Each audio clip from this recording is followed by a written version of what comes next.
participaciones que permitan profundizar los estudios de nuestros investigadores, sean los proyectos de investigación o las tesis doctorales que obviamente no. Y en el marco del derecho público, relacionado con la actividad que vamos a tener esta tarde, quisimos invitar al profesor de la Universidad Austral,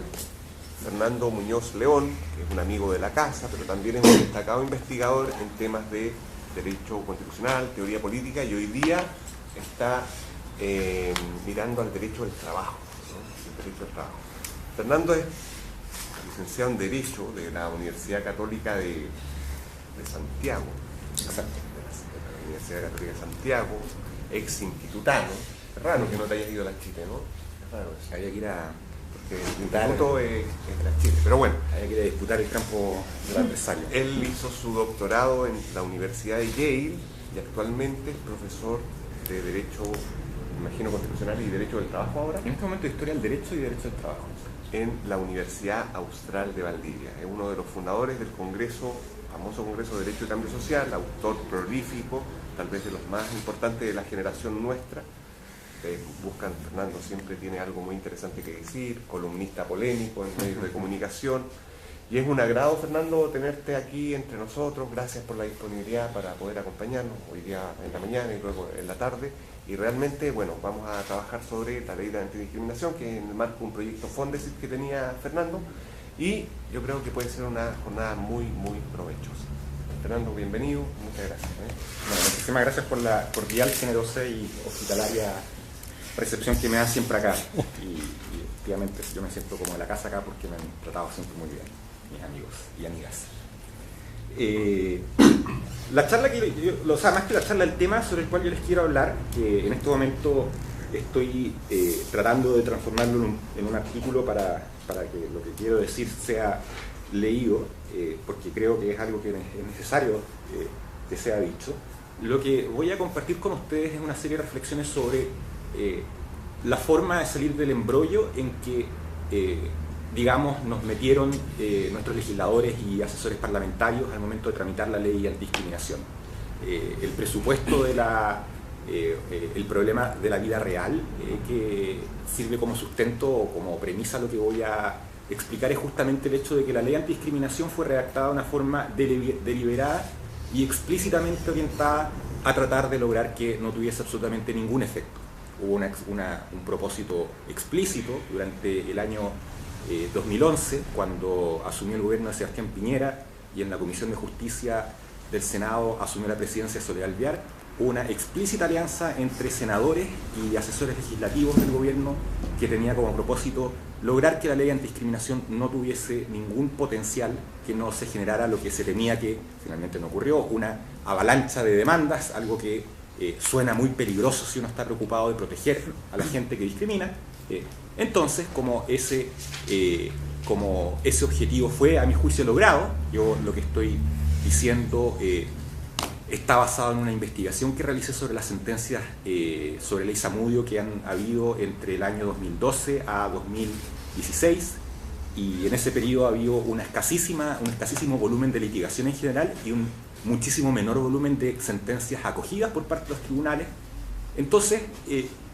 el Móvil, una de las organizaciones, el Movimiento de Inclusión y Liberación Homosexual, uno de los movimientos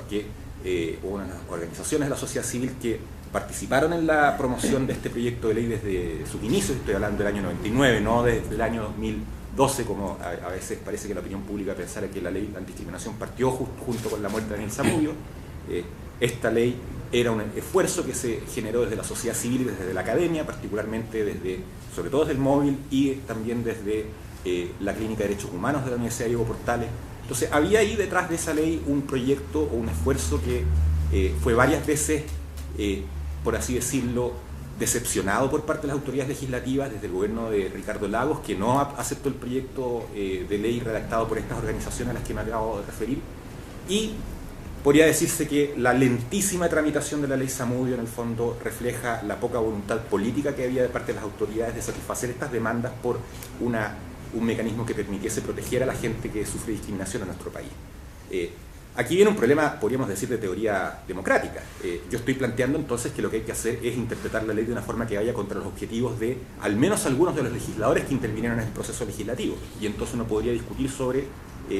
la legitimidad de promover una interpretación de la ley que es aparte de los objetivos que individuos concretos tuvieron en el proceso legislativo. Yo creo que esa es una discusión importante, y lo estoy diciendo explícitamente para que sepan que lo que yo estoy en el fondo promoviendo es una interpretación no originalista, digamos, de la ley antidiscriminación, sino que una interpretación que yo llamaría sistemática, finalista y eficaz de la ley antidiscriminación, que son, yo creo, valores que también forman parte del conjunto de criterios interpretativos que forman parte del canon de la tradición jurídica occidental. Es decir, creo que estoy diciendo algo que tampoco es tan implausible. Creo que no es tan implausible ponerse como objetivo en la interpretación de un texto como este particularmente, el no estar preocupado de cuáles eran las intenciones específicas de individuos que participaron en algún momento de la tramitación de la ley. No me parece que esas intenciones o propósitos deban ser considerados como la interpretación auténtica, concepto que en general me parece que está, o sea, la interpretación original o la interpretación histórica o la interpretación de acuerdo a la historia fidedigna de la ley, me parece que es una forma de interpretación que en nuestro medio está valorada justamente debido a una escasísima reflexión histórica, no en los últimos años, pero sí una escasísima reflexión histórica sobre los criterios con los cuales se debe interpretar la ley en nuestro país. Entonces yo lo que estoy haciendo es justamente promover una interpretación no originalista, que por lo demás también incluso me atrevería a decir, como pareciera sugerir lo que estoy diciendo, que tampoco creo que la interpretación originalista o auténtica o fidedigna sea hacerle caso a uno o dos individuos que participaron en un momento específico de la tramitación. ¿Por qué no pensar que la interpretación fidedigna de la historia es más bien una que reivindica los objetivos iniciales de la ley, ¿cierto? Los objetivos de las organizaciones involucradas en este tema, los objetivos de la academia? ¿Por qué no pensar que esa es la interpretación original o auténtica o histórica o fidedigna? Pero, como sea, entonces lo que estoy planteando es que la ley antidiscriminación debe ser interpretada de una forma finalista, sistemática y eficaz. Y voy a explicar en breve qué es lo que quiero decir con eso. Pero, ya entrando en materia, me interesa también establecer que cuando uno habla de derecho antidiscriminación, y es un concepto que estaba tratando de introducir en el discurso jurídico nacional a través de estos artículos que he escrito, cuando uno habla de derecho antidiscriminación no está hablando de cualquier cosa. No está hablando de por ejemplo, de normas contra la discriminación que discriminen a los discriminados, como ocurre, por cierto, en la ley antidiscriminación. O sea, una de las cosas que fueron introducidas durante este proceso de destrucción de la ley antidiscriminación, no me parece que pueda ser llamada de una forma más suave, una de las normas que fueron introducidas fue una norma que fue introducida con un propósito explícitamente homofóbico. El senador Walker y la senadora Soledad Alvear introdujeron una norma que establecía que las normas de esta ley, de la ley antidiscriminación, no pueden ser interpretadas para justificar conductas contrarias a la moral o al orden público. ¿Por qué? Porque los senadores Alvear y Walker sostenían que esta ley podía permitir, por los senadores Alvear, Walker y Hernán Larraín Fernández, sostenían que esta ley podía terminar permitiendo que personas que practicaran que tuviesen distintas orientaciones sexuales, como por ejemplo los pedófilos, justificaran sus conductas invocando la ley antidiscriminación, porque por supuesto ellos iban a decir, porque los homosexuales son todos pedófilos al parecer, según estos senadores, los pedófilos iban a decir que la idea es que perseguirlos por ese delito es un acto discriminatorio. O sea, el imaginario que caracteriza a los legisladores en cuestión es un imaginario abiertamente homofóbico, y eso también es importante decir, porque eso es el tipo de manos que intervinieron en la redacción de la ley antidiscriminación, y esas son las manos que hicieron que esta ley no tenga prácticamente ninguna utilidad. Bueno, pero entonces uno no puede, uno si quiere tratar de ser fiel a la idea del derecho a antidiscriminación, entonces no puede estar quedándose con este tipo de elementos, ¿cierto? El acto de interpretar es siempre un acto de selección de aspectos, y siempre la interpretación, porque así funciona la cognición humana, escoge ciertos aspectos de aquello que está reconstruyendo con el propósito de potenciar algunos aspectos y de disminuir o relativizar otros. Y lo que me interesa en ese sentido es afirmar que esto que tenemos hoy en día no es un derecho antidiscriminación. De lo que ha creado el legislador y de lo que han interpretado los tribunales, no podemos decir que tengamos todavía en Chile, al menos en materia de ley antidiscriminación, al menos en materia de ley Zamudio, digo eso porque estoy empezando ahora un proyecto de investigación justamente sobre la jurisprudencia laboral en materia de discriminación, y sospecho que ahí hay mucho más elemento para promover como un paradigma contra la discriminación en nuestro país, por una serie de razones tanto legislativas como del ethos o la cultura jurídica de los jueces laborales. Pero en esta materia justamente lo que falla son esas dos cosas, tanto el texto mismo de la ley, que efectivamente, como fue redactado por personas que tenían la intención de disminuir el potencial del derecho antidiscriminación, lo redactaron con el objetivo de, lo redactaron de la forma en la que lo redactaron. Entonces, hay un problema a nivel de ley, y eso está claro, y eso es lo que he venido diciendo hasta ahora. Pero también hay un problema a nivel de cultura jurídica, diría yo, y entendiendo por cultura jurídica el sistema o conjunto de conceptos y doctrinas que se ocupan para interpretar la ley. Es decir, por ejemplo, algo que ha ocurrido históricamente en otras partes del mundo, y me estoy refiriendo específicamente a Estados Unidos y la Unión Europea, donde la judicatura creó, sin una autorización legislativa, la judicatura creó doctrinas específicamente orientadas a compensar dentro del proceso antidiscriminación, a compensar dentro de procedimientos orientados a perseguir a personas que han discriminado y proteger a personas discriminadas. Los tribunales en Estados Unidos, la Corte Suprema de Estados Unidos y la Corte Europea de Justicia, cada uno de ellos crearon jurisprudencialmente doctrinas sobre, por ejemplo, y específicamente, la inversión de la carga de la prueba y de la justificación en el contexto de juicios contra la discriminación. Entonces, lo que yo diría en contraste con eso es que a nosotros nos falta ese tipo de doctrinas porque nuestros tribunales también están caracterizados, y estoy hablando específicamente de los tribunales de primera instancia civiles, que son los que conocen de la ley Zamudio. Nuestros tribunales están caracterizados por una cultura jurídica que es, primero, aversa en general al lenguaje interdisciplinario y por lo tanto aversa a todo el tipo de discursos sociológicos y psicológicos que explican cómo se reproduce cotidianamente la discriminación. Y junto con esta cerrazón cognitiva hacia otros lenguajes, también creo que nuestra jurisprudencia, o sea, nuestros tribunales se caracterizan en su ethos por una cierta, ¿cómo decirlo?, por un cierto conservadurismo en materia de construcción doctrinal de conceptos. Y aquí yo diría que estoy aludiendo un poco a la idea, entre otros, de Giovanni Tarello, de que los juristas tienen un rol activo, inevitablemente, aun cuando no lo reconozcan, aun cuando se mientan a sí mismos o le mientan a otros, pero los juristas tienen un rol activo en la construcción de los conceptos que permiten interpretar las normas legislativas vigentes. Y ese rol de construcción de conceptos, que es inevitable que los jueces, que los juristas en general, los académicos, los profesores de derecho, pero también los abogados y también los jueces, ese rol en nuestro país, yo diría, aludiendo a esta idea de que Chile es un país históricamente formalista en el plano jurídico, yo diría que esa reticencia a reconocer el rol creativo que tienen los juristas ha contribuido a que los tribunales tengan una actitud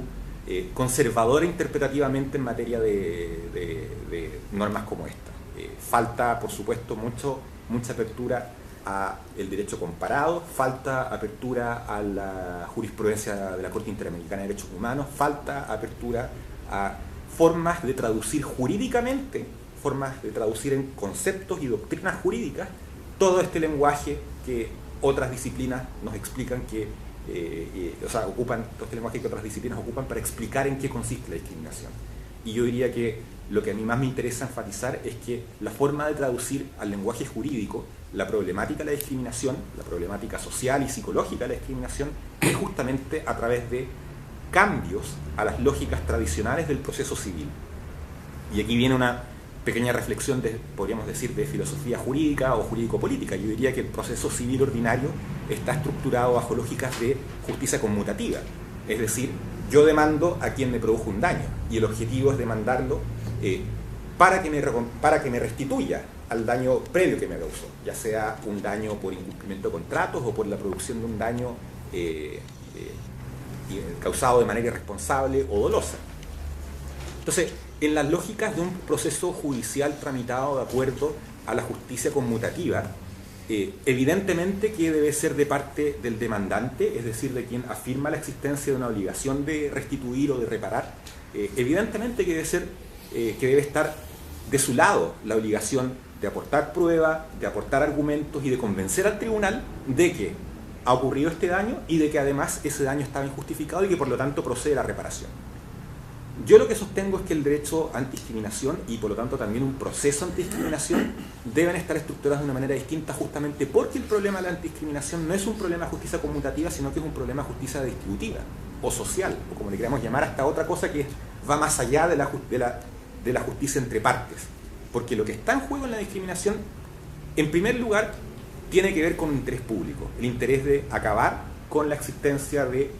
castas, como le llama Wolfis, o de grupos privilegiados y grupos desaventajados, como también a menudo se señala. Los teóricos del derecho antidiscriminación enfatizan, estoy pensando particularmente en Taruna Caitán, que publicó el año 2015 un texto muy interesante sobre filosofía del derecho antidiscriminación en la editorial Oxford University Press. Entonces, me parece que evidentemente que el objetivo de compensar dentro del proceso judicial esta problemática social de que existen grupos que históricamente han sido desaventajados y mantenidos en posiciones subalternas, debe traducirse en una alteración a las lógicas. Primero, es un problema de justicia social o justicia distributiva, no es un problema de justicia entre partes. Y hay un interés público en lograr que esta situación se revierta. Y eso se expresa, entre otras cosas, por supuesto, en el principio constitucional de igualdad y en la interdicción o prohibición de que existan grupos privilegiados en nuestro país. Entonces también yo creo que hay una serie de antecedentes textuales que uno debiera invocar, lo voy a decir derechamente, retóricamente. No creo que este objetivo esté inscrito en la Constitución, por supuesto que no lo va a estar, considerando cómo fue redactada nuestra Constitución, pero más allá de lo que hayan querido hacer con la Constitución nuestros, comillas, padres fundadores, lo cierto es que hay elementos ahí de texto que uno podría invocar para justificar lo que estoy diciendo. Hay una prohibición de la existencia de grupos privilegiados en nuestro país. La existencia de grupos privilegiados está asociada a la existencia de grupos desprivilegiados o desaventajados. Hay un mandato en nuestro artículo primero de crear las condiciones materiales que permitan, o sea, las condiciones institucionales que permitan la mayor realización material posible de toda la comunidad nacional. Hay una promesa de igual participación en la vida nacional en el artículo primero. Entonces hay una serie de antecedentes que nos permitirían decir que ese objetivo, ese interés público de acabar con la discriminación, entendida como la existencia de grupos que mantienen ciertos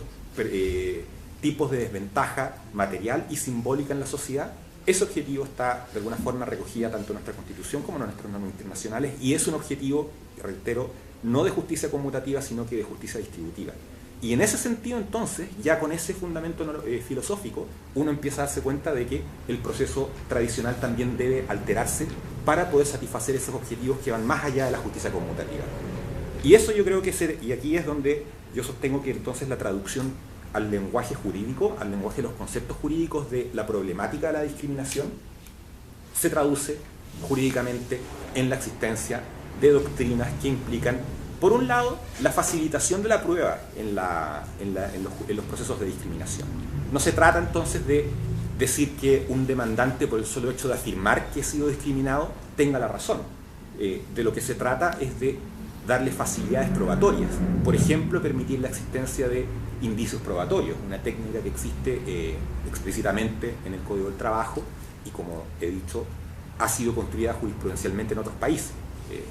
Por supuesto que si el legislador aprobara una norma mañana que dice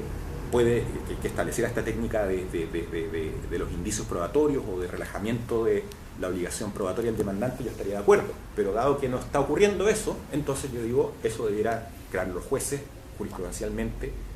tal como ocurrió en otras partes. Y como les digo, yo creo que esa es una forma de traducir a una doctrina jurídica la problemática de la discriminación, la problemática sociológica y psicológica de la discriminación.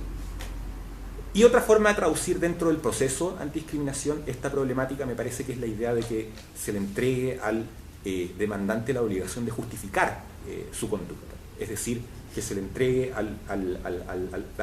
demandado, que se le entregue al demandado una obligación intensificada de él aportar argumentos que persuadan al juez, una vez que se ha establecido que existe prima facie un acto discriminatorio. Me parece que entonces surge para él, debiera surgir para el demandado la obligación de aportar argumentos que justifiquen su conducta. También la obligación de aportar prueba que desmienta o desvirtúe las afirmaciones formuladas por el demandante. En ese sentido también me parece que es importante recordar o traer o incorporar, recepcionar la doctrina del escrutinio estricto de las razones y también de las pruebas que aporte el demandado. Y esto entendiendo la idea de escrutinio estricto. El escrutinio estricto ha sido discutido, fue creado jurisprudencialmente en Estados Unidos y también ha sido objeto de numerosas discusiones allá. Hay gente, y han habido incluso tribunales, y me refiero a algunos jueces de la Corte Suprema de Estados Unidos, que han criticado la idea de escrutinio estricto diciendo que la idea de escrutinio estricto puede llevar a también el rechazo sistemático y a priori de todos los argumentos que ofrezca el demandado. Y en ese sentido me parece importante mencionar que en el propio Estados Unidos han habido recientemente estudios empíricos que demuestran que no es cierto, que en todos los casos en los cuales se aplique escrutinio estricto pierde el demandado. No debemos pensar que el escrutinio estricto es como una especie de regla que dice que siempre el demandado está equivocado. Es simplemente un estándar más exigente en la evaluación de los argumentos y las pruebas que ofrezca el demandado, y sobre todo me parece que constituye un tipo de análisis que debe ser contrastado. En ese sentido me parece nuevamente útil las distinciones que formuló en algún momento la Corte Suprema norteamericana entre este escrutinio estricto y un análisis puramente racional o de razonabilidad mínima, como se dice en Estados Unidos, de un rational basis review, una revisión basada en examinar la racionalidad o coherencia de los argumentos simplemente aportados por el demandado. Entonces me parece que la idea de aplicar este escrutinio más estricto es coherente con una comprensión del derecho a antidiscriminación que no se transforme simplemente en un instrumento, ¿cómo decirlo?, que por default, que automáticamente entre la razón a los demandantes. Yo creo que es importante también en ese sentido, no sé si por relaciones públicas o también por un asunto de seriedad con los múltiples compromisos que tiene un Estado de Derecho. Creo que es importante también que al momento de uno promover un derecho a antidiscriminación más vigoroso recuerde y reitere que no se trata de que los demandantes de discriminación o por discriminación siempre ganen. De lo que se trata es de darle las herramientas jurídicas que permitan compensar dentro del proceso las desigualdades simbólicas y materiales que caracterizan a la discriminación. Entonces, esto no es un derecho revanchista y no se trata de un derecho, como dijo algún profesor de esta región, liberticida. En alguna ocasión, cuando fui a la Universidad Católica del Paraíso, alguien a exponer algo sobre este tema me dijo que le parecía que el derecho a antidiscriminación era muy peligroso porque podía destruir la libertad de la sociedad civil. Y yo digo, ¿dónde? ¿Y en qué momento y cómo? Me parece que hay muchos temores con el derecho a antidiscriminación, y eso, más que a una discusión doctrinal, quizás deberá dar lugar a una discusión psicoanalítica sobre cuál es el rol que cumplen los académicos del derecho en relación a los temores que existen entre las élites privilegiadas en nuestra sociedad. Creo que una idea del derecho a antidiscriminación que reinterprete la ley antidiscriminación de la manera en la que estoy diciendo, es decir, un derecho a antidiscriminación que reinterprete la ley para dar espacios, primero, mayores espacios de reconocimiento al hecho de que existen grupos privilegiados y grupos desaventajados en nuestra sociedad, algo que se logra a través de la idea de las categorías sospechosas o categorías protegidas, como a veces me gusta llamarles, más que categorías sospechosas. Lo que se sospecha es el uso que se le dan a estas categorías, ¿cierto? Pero entonces una idea del derecho a antidiscriminación que le dé un rol más importante a las categorías protegidas o categorías sospechosas del artículo 2 de la ley antidiscriminación, categorías que en la jurisprudencia de ley antidiscriminación prácticamente nunca han sido mencionadas. De las 89 sentencias en las cuales que existen sobre discriminación entre el 2002 al 2016, 89 sentencias de las cuales aproximadamente 10 son favorables a las pretensiones del demandante, y de las cuales una cantidad importante, yo diría que al menos la mitad de esas sentencias que rechazan por falta de prueba. O sea, el tema del que estoy hablando, la inexistencia de facilidades probatorias en nuestro derecho, es, a la luz de la jurisprudencia que ha existido hasta ahora, es el tema central del derecho a antidiscriminación. La mayor parte, y lo quiero enfatizar, la mayor parte de las sentencias que rechazan demandas por discriminación rechazan por la falta de pruebas aportadas por el demandante, lo cual no es un buen argumento para rechazar este tipo de causas, justamente porque en la vida real ese tipo de demandantes son los que tienen más dificultades en reunir pruebas y deben enfrentarse a los propios prejuicios que pueda tener dentro del proceso el abogado de la contraparte, el propio demandado, su propio abogado, eventualmente, el juez. Porque es importante mencionar que la discriminación, a diferencia de lo que a veces pareciera sugerir una parte importante de la gente, que habla como de la idea de la intención de discriminar, la discriminación suele ser algo poco percibido por el propio sujeto que discrimina, porque la discriminación funciona en algún nivel, digamos que a nivel de los individuos la discriminación funciona de una forma cognitiva. No es que yo simplemente, no es solamente que haya gente que odia a ciertos grupos de personas, ¿cierto? No solamente hay gente que tiene discursos y prácticas explícitamente discriminatorias. Esa es, por así decirlo, la punta del iceberg, pero como nos enseñan la psicología social sobre todo, y han habido estudios incluso en nuestro país, y hace poco un par de amigos míos sociólogos hace un par de días publicaron en La Tercera los resultados de un estudio sobre percepciones discriminatorias de individuos, específicamente sobre la percepción que uno tiene sobre el color de piel y el colegio en el cual uno estudia. O sea, hay muchas formas de hacer esto, ¿cierto? Y también hay muchas temáticas que uno puede estudiar, y uno puede estudiar también la percepción que uno tenga ante personas de distinto sexo, etc. Pero la discriminación en gran medida funciona como un asunto inconsciente, y porque opera al nivel de nuestros esquemas de percepción y de cognición. Entonces nosotros no estamos conscientes cuando discriminamos muchas veces. Cuando uno favorece, por ejemplo, cuando un profesor tiende a escuchar más receptivamente los argumentos de una persona de clase alta y blanca, y tiende a mirar con más escepticismo los argumentos que le dé una persona que no tiene ese tipo de características, y entonces uno le pone, es posible, y esto lo que estoy diciendo corresponde a un estudio que se hizo en Estados Unidos con profesores universitarios. O sea, esto, y no es que allá pase y acá no, porque acá somos mejores y allá se ha estudiado y acá no se ha estudiado. Pero hay estudios que demuestran que los profesores universitarios tienden a favorecer más en la evaluación y al momento de escucharle a personas que pertenecen a los grupos privilegiados de la sociedad respectiva. Escuchan más a los hombres que a las mujeres, califican mejor a los blancos que a las personas afroamericanas, y así sucesivamente. Entonces, si eso pasa en la academia, y estamos hablando de la academia progresista de Estados Unidos, no estamos acá hablando de profesores que enarbolen discursos del odio. Entonces, si eso pasa en ese contexto, evidentemente que eso va a pasar también, por cierto, en nuestra academia y en nuestro profesorado, pero también en un proceso. Y es probable que muchos jueces tengan una disposición en el sentido discriminadora, no porque tengan explícitamente un odio o un ánimo en contra de ciertas categorías, sino simplemente porque van a ser más receptivos a los argumentos que dé alguna de las partes, porque así funciona la mente humana en una sociedad discriminadora. Entonces, eso me parece que todo este tipo de elementos que estoy tratando de explicarles y de compartir con ustedes, me parece que sustentan la idea de que este derecho, de que si queremos tener en Chile un derecho antidiscriminación, hay que asumir o hay que apropiarse, hay que recepcionar todo este tipo de categorías y de argumentos que traducen, reitero, al lenguaje del derecho la problemática social o sociológica de la discriminación. Yo, un poco ya para ir terminando, creo que en ese sentido uno debiera empezar a promover la idea de que uno debiera interpretar la ley antidiscriminación y las normas en general sobre esta materia con lo que yo llamo un principio pro-discriminado. Un poco copiando o inspirándome en el tipo de argumentos que existen en el derecho penal y en el derecho laboral. Reconocer la existencia, reconocer o establecer doctrinalmente y en algún momento jurisprudencialmente la existencia de un principio pro-discriminado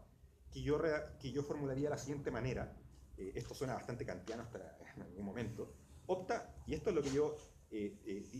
reconstruiría como un principio pro-discriminado, opta por aquella reconstrucción del conjunto de normas vigentes, evidentemente, que logre la máxima realización material y jurídicamente posible del objetivo normativo de compensar y remediar la desventaja relativa a ciertos grupos sociales.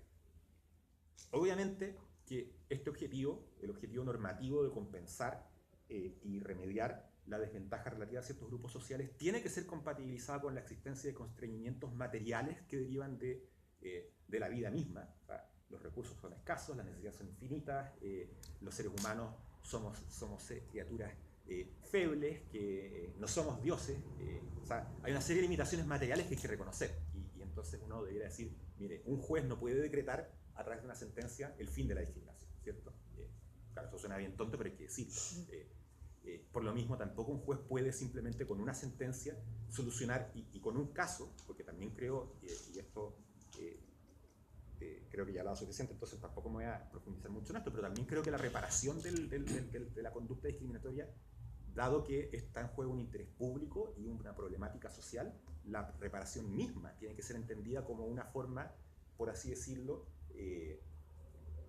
como una forma de tratar de comunicarle no solamente a los involucrados, sino que también a la sociedad toda, que lo que ha ocurrido es algo malo. O sea, yo creo que el derecho a antidiscriminación tiene una función expresiva sumamente importante. Y aquí no podría pensar en lo mismo que respecto al derecho penal plantean autores como Duff, que dicen que el derecho penal tiene una función comunicativa y tiene evidentemente una función moralizante en ese sentido. O sea, yo tiendo, o sea, en la disputa sobre la moralidad del derecho entre Hart y Devlin, entre Hart, nuestro ídolo liberal, progresista, y Devlin, el juez conservador y tradicionalista, yo tiendo a estar de acuerdo con Devlin. El derecho tiene siempre una función moralizante. Otra cosa es que nosotros estemos en desacuerdo con cuál es la función moralizante que ha venido cumpliendo históricamente el derecho. Y así como las normas del Código Civil tuvieron en su momento, en el siglo XIX, una función patriarcal y patrimonialista, un derecho antidiscriminación también va a tener un propósito de cambiar la sociedad y cambiar la moralidad social. O sea, no existe derecho que sea moralmente neutro. Por lo tanto, hay que reconocer que lo que estamos tratando de hacer con el derecho a antidiscriminación es cambiar la cultura y cambiar la moral. Pero eso no se puede hacer en una sola sentencia. Entonces, una función que debiera cumplir el corpus jurisprudencial antidiscriminación es comunicar estos cambios culturales que queremos que se produzcan en la sociedad chilena. Pero, volviendo a la idea del constreñimiento material, eso hay que hacerlo paso a paso y prudencialmente. No se trata aquí de generar, por supuesto, esta es una problemática que está siendo bien discutida en distintos casos en Estados Unidos, la idea del backlash, la idea como de un rechazo social y la movilización en contra de decisiones judiciales, como estas son decisiones judiciales de primera instancia, quizás uno diría, mire, esto no va a ocurrir, y hasta el momento yo diría que de hecho en el sentido en el que mejor ha funcionado la ley antidiscriminación, la ley Zamudio, los grupos sociales, debe reconocer no solamente las limitaciones materiales que existen porque vivimos en el mundo real, sino también la existencia de otros objetivos legítimos y otros derechos legítimos que son parte también de nuestro ordenamiento jurídico y con los cuales a veces el derecho a no ser discriminado va a entrar en conflicto y va a entrar en tensión. O sea, eso también es parte de lo que uno debiera teorizar como parte de un principio prodiscriminado. Y finalmente, como les dije, creo que un principio prodiscriminado es una forma que permite interpretar la ley de una manera finalista, sistemática y eficaz. Y esas tres preocupaciones me parece que son particularmente importantes en esta materia. Finalista porque yo creo que el criterio último con el cual tiene que ser interpretada una norma como esta, o un conjunto de normas como esta, tiene que ser el de lograr un objetivo. Esta no es una ley que regule, qué sé yo, las consecuencias del incumplimiento de algún requisito procedimental de algo. Esta es una ley que tiene como objetivo cambiar la cultura social y las prácticas sociales. Entonces, ese debería ser reconocido como el objetivo en torno al cual gira todo lo demás. El objetivo o el propósito, el telos de cambiar la cultura y las prácticas sociales.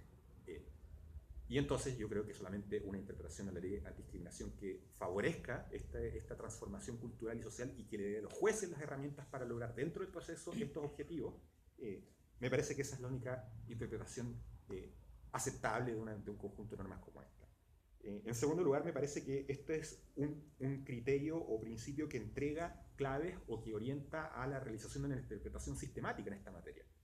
Y vuelvo a lo mismo, la jurisprudencia de antidiscriminación, la jurisprudencia sobre ley Zamudio, no revela que estemos en Chile, un país donde hay tratados internacionales firmados que están vigentes, que son, de acuerdo al artículo 5º, inciso 2 de la Constitución, son parte importantísima del sistema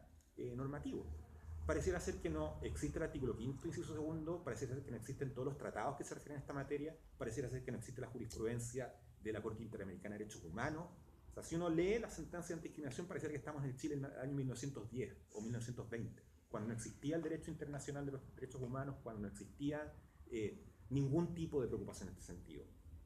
Entonces, si uno quiere interpretar de manera sistemática la ley antidiscriminación, tiene que integrarla normativamente junto con otros textos normativos que están vigentes, que forman parte del sistema jurídico y que hasta el momento han sido absolutamente ignorados por parte de nuestra judicatura en esta materia. Y eso yo creo que sería una interpretación sistemática, no una interpretación sistemática de la ley, que nunca ha sido,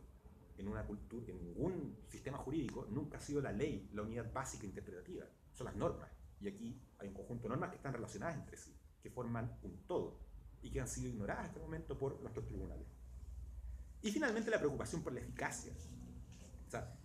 ¿qué clase de eficacia va a tener una norma contra la discriminación si la ley que está siendo interpretada de manera, y como si fuese lo único que existe, es ella misma? Una ley que está redactada de una forma y en un tono, con un lenguaje discriminador, y que responde en su diseño institucional a propósito, no sé si discriminadores, yo diría que sí, pero al menos de prestarle eficacia a las normas. O sea, lo voy a decir mucho más concreto. Por ejemplo, la ley antidiscriminación tiene una multa. Esa multa fue introducida el año 2011 con el propósito explícito, como dijo un asesor legislativo del ministro Larroulet, un profesor de Derecho, dijo: el objetivo de esta multa es evitar que haya un número grande de demandas. Basta con introducir esta multa, una multa que castiga al demandante por discriminación, que no logra demostrar, además no hay facilidad probatoria, o sea, el demandante por discriminación que no logra demostrar que ha sido discriminado, de acuerdo a la redacción de la ley, tiene que ser sancionado con una multa. Yo diría que lo único que ha pasado, lo único bueno que tiene la jurisprudencia en discriminación hasta el momento es que esa multa no ha sido aplicada salvo en un caso, en el cual incluso yo estoy de acuerdo, que fue un caso en el cual una alumna demandó a la Universidad Andrés Bello por discriminación porque en otra sede habían hecho un examen de grado de este objetivo debiera ser también un criterio fundamental, y creo que esa preocupación por la eficacia solamente se vería satisfecha en la medida en que empecemos a interpretar la ley a través de esta idea de un principio prodiscriminado. Entonces, para finalizar, me parece que la ley antidiscriminación hasta el momento, y vuelvo a citar al movimiento Al Móvil, la ley antidiscriminación ha sido un fracaso y está en crisis. Los pocos avances que ya ha logrado han sido avances relacionados más bien con la recepción en los medios de comunicación de hitos, la propia aprobación de la ley, la muerte de Daniel Zamudio, el par de casos en los cuales se ha mediatizado el conflicto, pero en lo propiamente procesal, en lo propiamente jurídico, la ley me parece ineficaz, me parece que ha respondido a una interpretación errática, aislada, poco sistemática, y que por lo tanto en la medida en que uno está interesado en cumplir este objetivo normativo de compensar y remediar las desigualdades que afectan a los grupos desaventajados en nuestra sociedad, uno tiene que apartarse de la forma en la que esta ley ha venido siendo interpretada, y eso supone renovar nuestra cultura jurídica. En última instancia, esto es un desafío, creo yo, y me parece que podríamos saltarnos de este tema a la sentencia sobre el caso de Nabila Rifo, que me parece que es una comprobación de lo que yo estoy diciendo ahora. Nuestra cultura jurídica tiene una tarea pendiente en materia de traducir al lenguaje del derecho, traducir a doctrinas jurídicas que permitan interpretar las normas, los objetivos que hoy en día son ampliamente compartidos por la sociedad, salvo, por cierto, por la élite de los abogados y abogadas,